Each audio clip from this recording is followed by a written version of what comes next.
Hey everyone, Mr. Happy here, just letting you know that the Make It Rain campaign is going to be returning to Final Fantasy XIV this Friday, June 3rd. It is a seasonal event focused around the Gold Saucer, where MGP rewards are bumped by 50%, and there's a little quest for you to do to earn a couple of emotes. And the emote is actually shown in this banner. It's this, hey, look at this emote, the show-off emote, and apparently they chose to use it to show off this Cactar's thick butt. I don't know why they drew him like a Pixar mom, but you know what?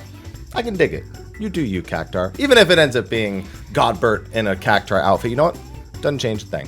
So as we scroll down, all the details that you'll need are here from Friday, June 3rd to Monday, June 20th. And when it comes to MGP events like Make It Rain, that time frame is incredibly important, and we'll get into that a little bit in this video. You can unlock the Gold Saucer and, as well as the actual seasonal event, by going to Ul'dah, just outside of the Aetheryte Plaza. You should find it by just walking a straight line once you're level 15, and you've completed either the Gridanian Envoy, Ul'dah Envoy, or Laminson Envoy main scenario quests. And there you go, the emote that you'll be getting both show left and show right.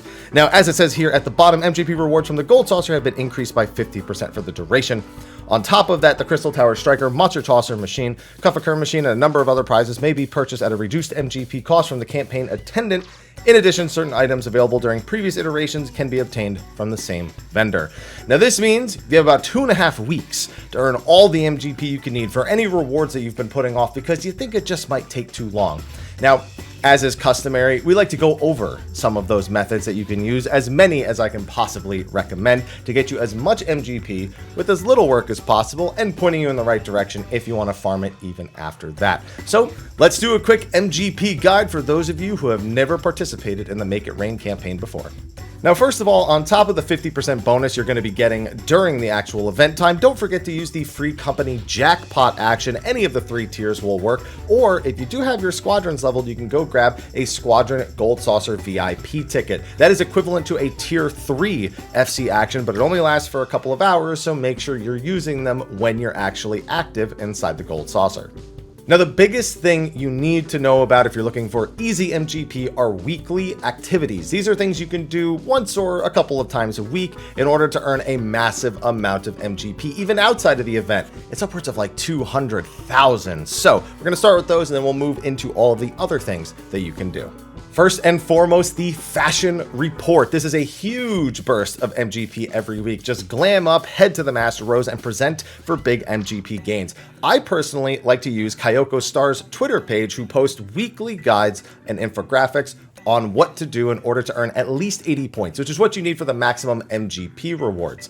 Now, this report is only available throughout the weekend, starting on Friday, so that means you could do 3 of these during the event, but don't forget to do it before it goes away. I would do it first thing on Friday just to be safe. Next up is the challenge log. Now, you're probably familiar with this for PvE, but there is a category for the Gold Saucer, and there are tons of opportunities to earn MGP here. Now, these aren't going to be affected by your free company or your squadron buff, but there's still going to be a lot with everything going on. Now, don't feel the need to do all of them. I don't bother winning the Chocobo races most of the time, and Mahjong is definitely not my thing either. But you can do them if you really want. But you can do all the other ones super easily. We'll talk about most of them throughout this video. And of course, the Jumbo Cactpot. Every week. I mean, you probably won't win, but you might. And if you do, it's going to be worth a lot more. And you can do 3 of these throughout the event as well.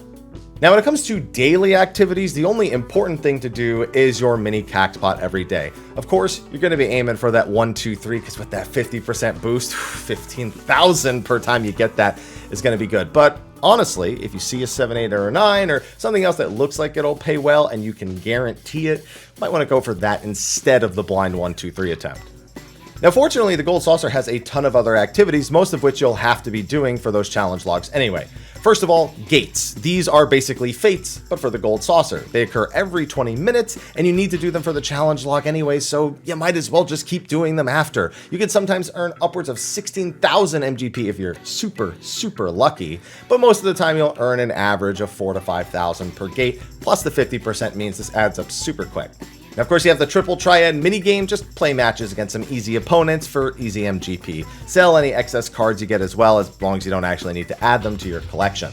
There is also a bi-hourly open tournament, and there is a challenge log entry for participating in that. Not to mention, you can also earn some more rewards or some triple Triad cards from that as well. So definitely be sure to do at least one of those.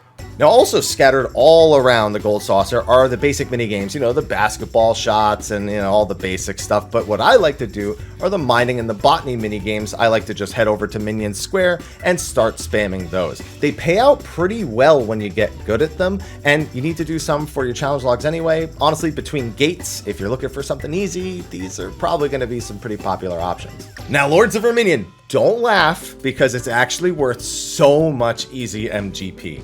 First of all, the challenge log for just playing 5 times adds up to 27,000. Just do stage 4 of the challenges, use Wind Up Yagiri or Fenrir Pup or anything with an AoE attack buff, spam them, send them in while using their ability, you win in like 60 seconds, do that 5 times, bam, 27,000 MGP. Now, there are also occasionally tournaments at the board. Now, if you go to the record keeper at the desk and sign up for the tournament and play 1 match, that's all you need to play, you get 50,000 MGP at the end of the tournament timer. You just need to remember to actually go and redeem your prize before the next tournament begins, or it's going to be gone with the wind. You could also do master battles if you really want to, but I don't know that you care that much to do them. Then you got Chocobo races. Again, this is pretty good MGP. Now, depending on the rank of your Chocobo, it could be worth even more, but for someone who doesn't really do it at all, there's still a decent amount to gain. I usually just play a bunch of races for the participation challenge logs, and I try to win a few to get some of the winning challenge logs, but my Chocobo isn't made to make that easy. You can do it, but mine just isn't. There's also the Chocobo challenge courses, which are worth huge MGP, but you need a pretty good Chocobo to get through all of them, so they might be out of reach for you now, but you can always prepare for next time. Now, that covers almost everything you really need to know about doing the Gold Saucer. Even with just doing the weekly stuff, again, you're looking at hundreds of thousands of MGP per week, even outside of the event. So if the event ends and you still need some, keep doing those things. And then, of course, spam the botany or mining minigames and gates when you can, if you're interested, in order to rack up even more MGP. Now, whether you're finally trying to pick up some rewards or even just save up for things that you might want in the future, you never know what they're going to put in there, this is the time to do it. It isn't around too long, and it speeds things up so much, so please make use of it. And with that, that's going to be a wrap for this video. Be sure to like, favorite, subscribe, and share, and stay tuned. We're posting all sorts of stuff on the channel, as I'm sure you've seen. Anyway, I'll see you in the next one, and until then, take care.